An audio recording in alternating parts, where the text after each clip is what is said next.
आज 21 मार्च है और मुझे लगता है कि तमाम दिल्ली वासी ये बात जानते हैं कि आज मंगलवार 21 मार्च को दिल्ली का बजट दिल्ली के वित्त मंत्री दिल्ली की विधानसभा में रखेंगे।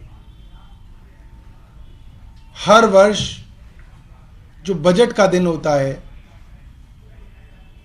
बजट की चर्चा होती है, वो इसी मार्च के महीने में पार्लियामेंट में और अलग अलग राज्यों की विधानसभाओं में होती है। और मैं ये कहूँ तो गलत नहीं होगा कि बजट जो है एक प्रजातंत्र का पर्व है, पर्व की तरह मनाया जाता है, पर्व की तरह चर्चा होती है और कह सकते हैं कि बहुत ही पवित्र इंस्टीट्यूशन है और बहुत पवित्र जो है ये इसकी कार्रवाई होती है, सैक्रोसैंक्ट है अगर अंग्रेजी में कहूँ। और मुझे याद नहीं पड़ता, हो सकता है आप पत्रकारों को अगर याद पड़े तो आप बताइएगा कि हिंदुस्तान के 75 साल के प्रजातांत्रिक इतिहास में या शायद पूरी दुनिया के इतिहास में ऐसा कभी हुआ हो कि किसी राज्य सरकार का बजट निर्धारित दिन पे आना हो, वित्त मंत्री तैयार हो, राज्य सरकार तैयार हो, बजट बन के तैयार हो और उस देश की केंद्र सरकार उस राज्य के बजट को रोक दे। ये तो इतनी शर्मनाक बात है कि हमारे लिए पूरी दुनिया में हम अपने इस प्रजातंत्र का मजाक उड़वा रहे हैं।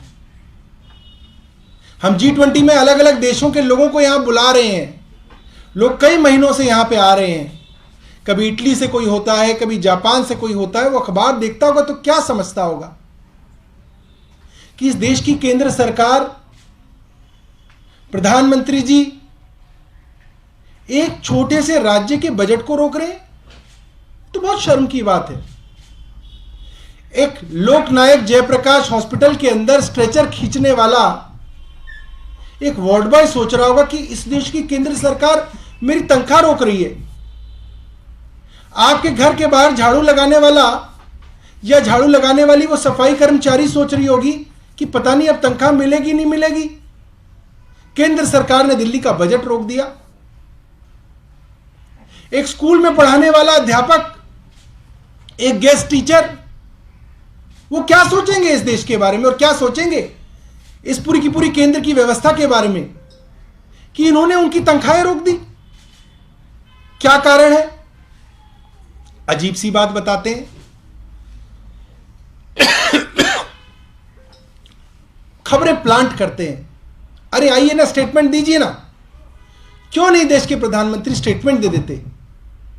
खबरें प्लांट क्यों की जाती हैं? गुमराह करने के लिए। ये ऑन रिकॉर्ड है और दिल्ली के फाइनेंस मिनिस्टर ने ऑन रिकॉर्ड कहा, कोई चोरी छुपे प्लांट नहीं की खबर, कि हमारा बजट 10 तारीख को तैयार होके MHA को भेजा जा चुका है। केंद्र सरकार को हमने 10 मार्च को भेज दिया, 11 दिन पहले भेज दिया। और MHA से कुछ क्वेरीज लगा के उसको 17 तारीख को वापस भेजा केंद्र सरकार ने। किसको भेजा? वित्त मंत्री को नहीं भेजा, मुख्यमंत्री को नहीं भेजा, मुख्य सचिव नरेश कुमार जी को भेज दिया। कौन मुख्य सचिव है? जिनके ऊपर कई महीनों से आरोप लग रहा है कि दिल्ली की चुनी हुई सरकार के काम रोकने के लिए वो हर प्रयास कर रहे हैं। उन मुख्य सचिव को वो पत्र 17 तारीख को भेजा गया। 21 तारीख का बजट है। सैटरडे संडे की कोई छुट्टी नहीं होती बजट से पहले। सब लोग काम कर रहे होते हैं, क्वेश्चंस के आंसर तैयार कर रहे होते हैं, बजट की तैयारियां कर रहे होते हैं। मंत्री खुद प्रश्नों के उत्तर की तैयारी कर रहे होते हैं बजट सेशन से पहले। कल यानी कि 20 तारीख को शाम को 6 बजे जब एक खबर चल पड़ी कि दिल्ली का बजट अब तक केंद्र सरकार ने रोक दिया है, तब मुख्य सचिव 6 बजे जो है वित्त मंत्री को कहते हैं कि केंद्र सरकार की तरफ से रुकावटें आ गई हैं। क्यों नहीं दिखाया गया वित्त मंत्री को पहले? इतना बड़ा षड्यंत्र मुख्य सचिव किसके कहने पे कर रहे हैं? यह सवाल तो बनता है, दिल्ली वालों का सवाल है। आपके पास 17 तारीख से बजट जैसी इतनी सेंसिटिव संवेदनशील चीज की चिट्ठी आई हुई रखी है। केंद्र सरकार ने कहा कि हम आपका बजट रोक रहे हैं, आप 3 दिन तक उसको छुपा के बैठे। किसके मुख्य सचिव हैं आप? दिल्ली के मुख्य सचिव हैं या दुश्मन हैं आप दिल्ली के? यह काम कोई मुख्य सचिव कैसे कर सकता है किसी राज्य के अंदर? वित्त सचिव कहां है इस दिल्ली के? दिल्ली का बजट पेश नहीं हो रहा, केंद्र सरकार ने कहा रोक दिया, वित्त सचिव मुख्य सचिव घर बैठे, छुपा के बैठे, षड्यंत्र कर रहे हैं सरकार के खिलाफ। रात को 6 बजे पता चला, वित्त मंत्री ने तुरंत उसका जवाब बनाया, मुख्यमंत्री जी ने 9 बजे तक फाइल देखी और वो एजी साहब को सौंप दी। रात को 3 घंटे का काम था, जिसके लिए 3 दिन तक मुख्य सचिव छुपा के बैठे रहे। ये तो बहुत शर्म की बात है। यह केंद्र के इशारे के बिना तो संभव नहीं है। नहीं तो मैं केंद्र सरकार से कहता हूं कि आप निकालिए मुख्य सचिव और वित्त सचिव को आज। मतलब यह तो देशद्रोह से भी बड़ी चीज है। इससे बड़ा देशद्रोह क्या होगा कि आप एक राज्य के खिलाफ इतना बड़ा षड्यंत्र कर रहे हैं। और ये तो साफ है, इसके अंदर तो कोई इन्वेस्टिगेशन की जरूरत नहीं है, कोई जानकारी की जरूरत नहीं, तो साफ है। केंद्र सरकार ना मुख्य सचिव को निकालेगी ना वित्त सचिव को निकालेगी। मैं जानना चाहता हूं एलजी साहब से, शाम तक निकालेंगे? नहीं निकालेंगे। और उसका कारण यह है कि यह षड्यंत्र केंद्र सरकार द्वारा किया गया है। केंद्र सरकार एक छोटे से दिल्ली राज्य के 2 करोड़ लोगों के खिलाफ यह षड्यंत्र क्यों कर रही है? मैं जानना चाहूंगा केंद्र सरकार से। प्रधानमंत्री जी से भी हम जानना चाहेंगे। प्रधानमंत्री जी को इस दिल्ली के 2 करोड़ लोगों ने 7 संसद के अंदर सीटें दी हैं। उनकी भी जिम्मेदारी है उतनी ही दिल्ली के प्रति जितनी किसी और की है। यह कैसे संभव है कि इस तरीके के षड्यंत्र हो रहे हैं? एलजी साहब चुप क्यों बैठे हैं षड्यंत्रों के लिए? केंद्र सरकार चुप क्यों बैठी है इन षड्यंत्रों के लिए? यानी कि षड्यंत्र केंद्र सरकार की इशारे पे किए जा रहे हैं और दिल्ली के खिलाफ किए जा रहे हैं। दूसरी बात, यह कैसी संवैधानिक व्यवस्था है? क्योंकि संविधान में ऐसी व्यवस्था नहीं है कि एक राज्य का बजट, जो कि एक बहुत ही सेक्रोसेंट और सीक्रेट डॉक्यूमेंट होता है, वो डॉक्यूमेंट सदन के पटल पर रखने से पहले किसी को नहीं दिखाया जाता। सदन उसके ऊपर चर्चा करता है। छोटी से छोटी बात बजट की लीक ना हो जाए, इसकी पूरी कोशिश की जाती है। वो बजट क्यों केंद्र सरकार के बाबुओं के पास जाएगा? क्यों केंद्र सरकार के कोई बाबू उसके ऊपर तय करेंगे कि यह बजट सही है नहीं है? क्या केंद्र सरकार के एमएचए के बाबू दिल्ली की चुनी हुई सरकार से ऊपर हैं कि वो बताएंगे केंद्र की तरफ से दिल्ली की चुनी हुई सरकार को और दिल्ली के चुने हुए विधानसभा को कि ये सही है, ये गलत है? ये कैसे हो सकता है? ये तो गलत है। ये संवैधानिक व्यवस्था हो ही नहीं सकती। ये किसी भी प्रजातांत्रिक मापदंडों के ऊपर सही नहीं उठ सकता, सही नहीं है, खरा नहीं है। आप इस पर चर्चा कर लीजिए कि केंद्र सरकार का कोई बाबू बताएगा दिल्ली की चुनी हुई विधानसभा को कि आपका बजट क्या होना चाहिए। यह कैसे संभव है?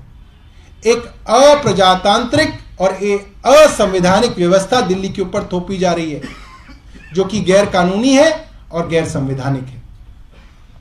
कहा जा रहा है और झूठ कहा जा रहा है, झूठ बार बार कहा जा रहा है कि साहब कैपिटल एक्सपेंडिचर ज्यादा कम है, एडवर्टाइजमेंट का बजट ज्यादा है। कमाल है, आप इतनी बड़ा झूठ कैसे बोल सकते हैं?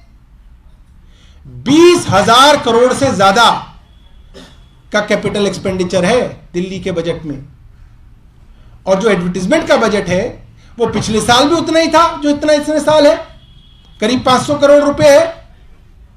मैं जानना चाहूंगा भारतीय जनता पार्टी को, और मैं चैलेंज करना चाहूंगा उनको, आइए मैदान में, पूरी दिल्ली घूम के देख लीजिए आप, दिल्ली के अखबार निकाल के देख लीजिए आप। पूरी दिल्ली में भारतीय जनता पार्टी के उत्तर प्रदेश के मुख्यमंत्री योगी जी, हरियाणा के मुख्यमंत्री खट्टर जी, कभी उत्तराखंड के मुख्यमंत्री धामी जी, कभी मध्य प्रदेश के भाजपा के मुख्यमंत्री शिवराज सिंह चौहान जी, इनके होर्डिंग लगे हुए हैं पूरी दिल्ली में। हर बस स्टैंड पे इनके होर्डिंग लगे हुए हैं। और गुड़गांव के अंदर आप चले जाइए तो एक खंबा नहीं मिलेगा आपको, मेट्रो का एक खंबा जिसके ऊपर प्रधानमंत्री और खट्टर जी के होर्डिंग ना लगे हो। आप जाके देख लीजिए, आप जिधर नजर घुमाएंगे वहां पे भारतीय जनता पार्टी के मुख्यमंत्री और प्रधानमंत्री दोनों की तस्वीरें नजर आएंगी। आपको वो नजर नहीं आती, वो एडवर्टीजमेंट। दिल्ली के अंदर क्या हक है उनको एडवर्टीजमेंट देने का? वो तो यूपी और मध्य प्रदेश से भी दिल्ली में एडवर्टीजमेंट करेंगे। और दिल्ली की सरकार एडवर्टीजमेंट करे तो केंद्र सरकार का कोई बाबू बताएगा हमें कि हमको क्या हक है क्या हक नहीं है। ये गलत है और ये झूठ है और ये बहुत शर्म की बात है कि केंद्र सरकार ऐसे झूठ जो है प्लांट कर रही है। ये नहीं करना चाहिए, ये बहुत शर्मनाक है। Sir, has the budget been sent now to the MHA by the Chief Minister? I have no knowledge about it. What I know is that yesterday night at around 9 p.m. it was sent by the Honorable CM to the Honorable LG. Saurav, there has been talks of the CM inviting Chief Ministers of non-Congress ruled states. I have no idea about it. Saurabh, ये भी कहा जा रहा है कि केजरीवाल सरकार ने पिछले 2 साल में जो प्रचार की जो राशि है उसको 2 गुना की है। अभी तक तो कह रहे थे कि वो 1 साल में किया। मैं आपको ये बता रहा हूं, पिछले साल जितना था वो भी तो बजट केंद्र ने ही अप्रूव किया, वो बजट भी तो एलजी ने अप्रूव किया। इस साल भी उतना ही है।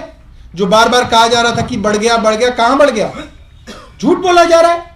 और कमाल की बात है कि एलजी दफ्तर से झूठ बोला जाता है और उसकी कोई जवाबदेही नहीं है। झूठ बोल देते हैं और फिर हंसने लगते हैं कि ठीक है कोई बात नहीं।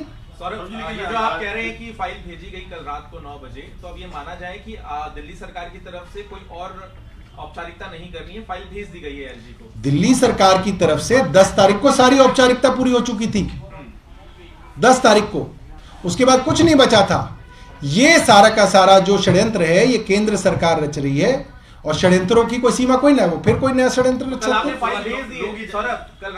कल रात को 9 बजे मुख्यमंत्री जी ने भेज दिया है।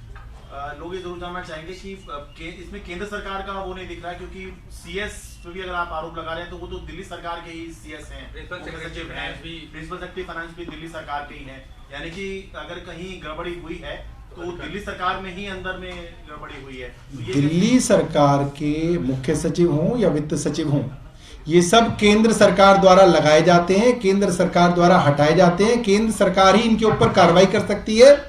केंद्र सरकार ही इनको जो है यहां से हटा के अंडमान निकोबार भेज सकती है।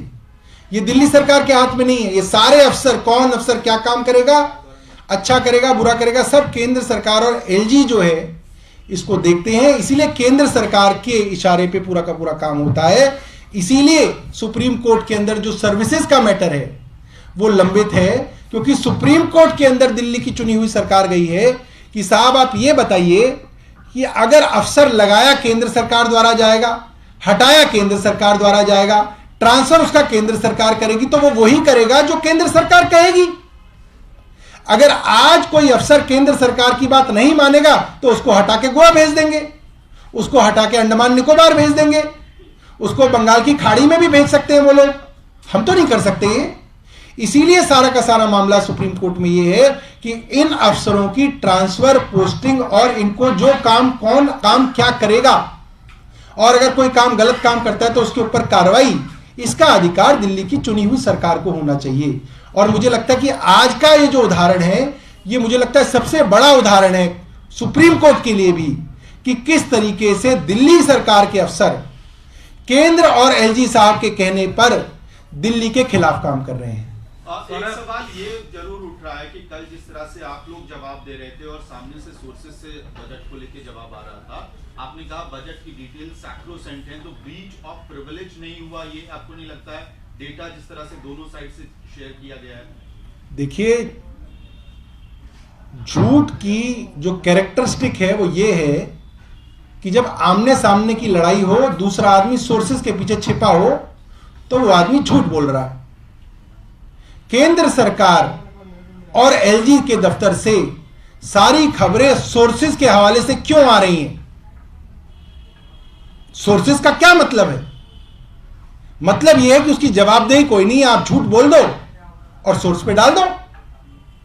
दिल्ली सरकार की तरफ से वित्त मंत्री ट्वीट कर रहे हैं अपनी स्टेटमेंट, खुद अपने हैंडल से।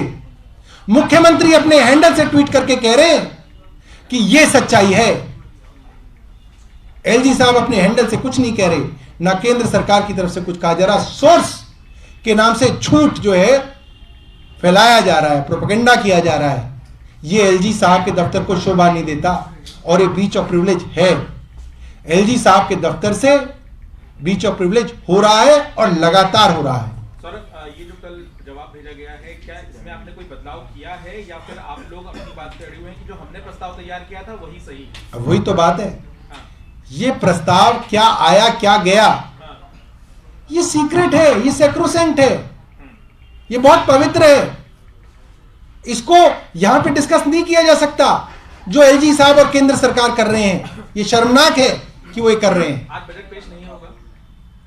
देखिए, आज असेंबली के एजेंडे में बजट लगा हुआ है।